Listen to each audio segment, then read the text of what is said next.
Torino bersemangat datangkan bintang Inter Milan dan Kanada di bulan Januari.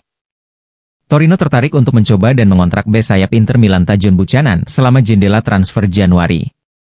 Hal ini diungkapkan oleh pakar bursa transfer Sky Sport Italia Gianluca Di Marzio melalui Finternews. Ia melaporkan bahwa Granata tengah berupaya meyakinkan Nerazzurri untuk mengizinkan pemain Kanada itu pergi dengan status pinjaman dengan opsi pembelian. Wingback Buchanan masih jauh dari pilihan utama sebagai starter di Inter. Pemain berusia 25 tahun itu bergabung dengan Nerazzurri musim panas lalu dari klub Brugge. Akan tetapi, Buchanan belum benar-benar berhasil menempatkan dirinya dalam susunan pemain Inter. Buchanan baru sekali menjadi starter untuk Inter. Itu terjadi di babak 16 besar Coppa Italia melawan Udinese pada bulan Desember. Sudah ada beberapa minat terhadap Buchanan selama jendela transfer Januari. Kabarnya, Roma melihat pemain internasional Kanada itu sebagai target. Namun menurut pakar pasar transfer Sky Di Marzio, ada tim lain di Serie A yang mencoba merekrut Buchanan. Dia melaporkan bahwa Torino telah mendekati Inter untuk merekrut pemain berusia 25 tahun tersebut. Di Marzio melaporkan bahwa Granata telah menawarkan untuk mengontrak Buchanan dengan kesepakatan pinjaman awal bulan ini. Kemudian, mereka akan menawarkan opsi pembelian dalam kesepakatan tersebut, yang berlaku musim panas mendatang.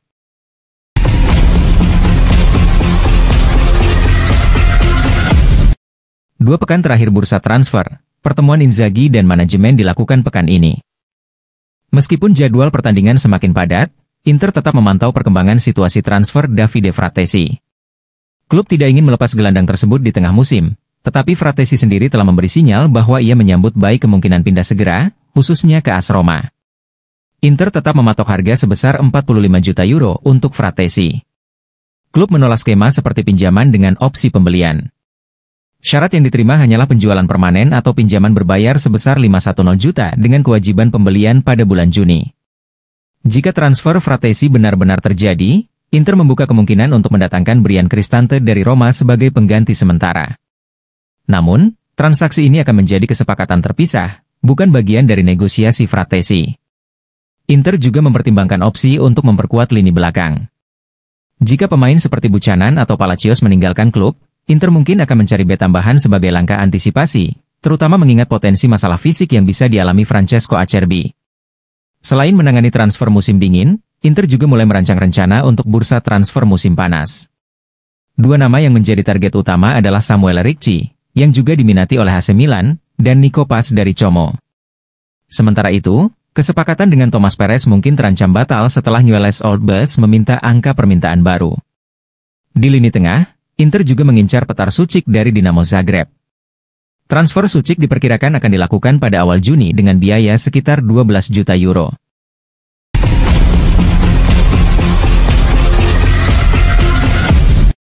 Manchester City segera rekrut Djouma Bah, kalahkan Inter dalam persaingan. Manchester City dilaporkan telah mencapai kesepakatan untuk merekrut Djouma Bah, pemain muda berbakat yang dimiliki Real Valladolid yang sebelumnya juga menjadi target Inter. Langkah resmi untuk menyelesaikan transfer ini akan segera dilakukan oleh The Citizens. Kabar ini pertama kali disampaikan oleh jurnalis ternama, Fabrizio Romano, yang menyebutkan bahwa City bergerak cepat untuk mengamankan tanda tangan Bah, sehingga menggagalkan rencana Inter yang juga mengincar pemain tersebut. Bah, yang dianggap sebagai salah satu talenta menjanjikan, diharapkan dapat bergabung dengan skuad muda Manchester City dan berkembang di bawah bimbingan struktur akademi klub.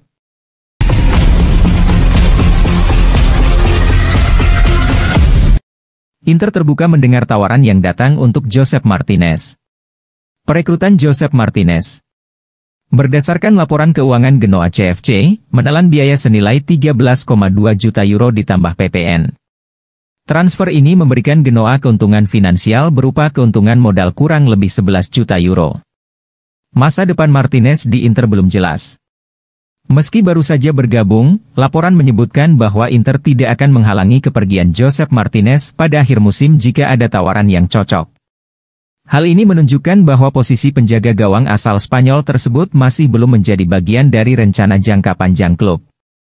Keputusan Inter untuk terus mengevaluasi situasi Martinez sejalan dengan upaya klub dalam mencari solusi terbaik untuk memperkuat skuad mereka di semua lini. Sementara itu, nama penjaga gawang lain, seperti Gianluigi Donnarumma dan Marco Carnesecchi, menjadi salah satu prioritas utama klub untuk masa depan.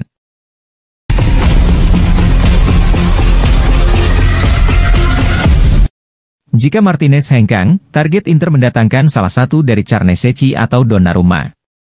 Inter dilaporkan menargetkan untuk mendatangkan salah satu dari Gianluigi Donnarumma atau Marco Carnesecchi sebagai pengganti Josep Martinez jika hengkang akhir musim nanti. Dua penjaga gawang muda tersebut dianggap sebagai pilihan utama dalam daftar keinginan klub, meskipun upaya untuk merekrutnya diperkirakan tidak akan mudah. Proses negosiasi dengan klub pemilik Carnesecchi diprediksi menghadapi berbagai tantangan, termasuk biaya finansial yang signifikan seperti yang diungkap pakar transfer sport Italia, Gianluigi Longari. Sementara untuk Donnarumma, upaya Inter mendatangkannya hanya jika sang kiper utama tim nasional Italia ini memilih untuk tidak memperpanjang kontraknya di Paris Saint-Germain, seperti yang disampaikan Gianluca Di Marzio, lewat Sky Sport Italia. Keputusan menjadikan Donnarumma atau Carnesecchi sebagai prioritas menunjukkan strategi jangka panjang Inter dalam membangun skuad kompetitif, dengan fokus pada pemain-pemain muda yang memiliki potensi besar dan berasal dari Italia.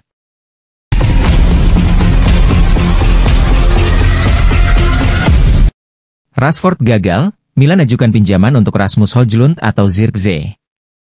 Gagal pinjam Marcus Rashford, AC Milan akan coba bujuk Manchester United untuk meminjamkan Rasmus Højlund atau Joshua Zirkzee di bulan Januari.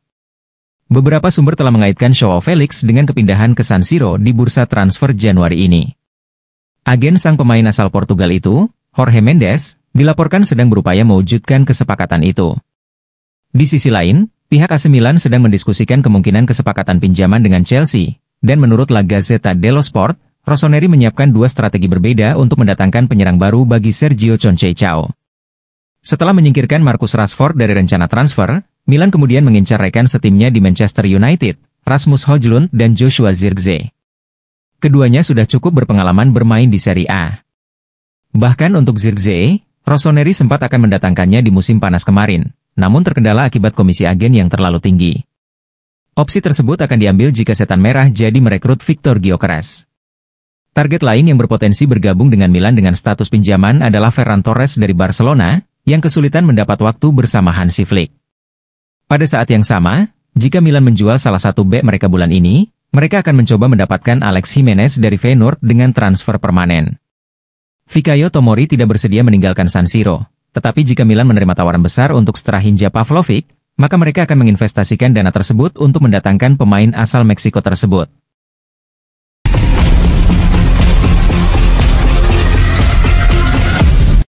Kontra Sparta Praha, Simone Inzaghi akan mainkan Piotr Zielinski sebagai regista. Simone Inzaghi, pelatih Inter, berharap segera bisa kembali mengandalkan para pemain kunci timnya yang absen karena cedera. Selama periode ini, absennya sejumlah pemain inti membuat performa tim kurang maksimal. Henrikh Mkhitaryan telah kembali bermain pada pertandingan terakhir, tetapi Hakan Çalhanoğlu masih harus menepi. Menurut laporan dari Gazzetta dello Sport, gelandang asal Turki tersebut akan absen dalam laga Liga Champions melawan Sparta Praha. Namun, ia diharapkan pulih tepat waktu untuk pertandingan Serie A melawan Lecce akhir pekan depan. Proses pemulihan Çalhanoğlu berjalan lancar, dan ia kemungkinan bisa kembali tersedia pada minggu mendatang. Sementara itu, absennya pemain-pemain inti seperti Mkhitaryan dan Çalhanoğlu membuat performa beberapa pengganti, seperti Christian Aslani dan Piotr Zielinski, menjadi sorotan. Keduanya dinilai belum mampu memberikan kontribusi yang memuaskan. Zielinski bermain sebagai mezala kiri, posisi yang seharusnya menjadi zona nyamannya. Namun, ia kesulitan menemukan ritme permainan dan membangun kerjasama yang baik dengan Di Marco, ditulis Gazzetta. Dalam laga berikutnya, Zielinski kemungkinan akan dimainkan di posisi gelandang bertahan, menggantikan Aslani. Inzaghi diperkirakan lebih memilih Zielinski karena pengalaman internasionalnya yang lebih kaya.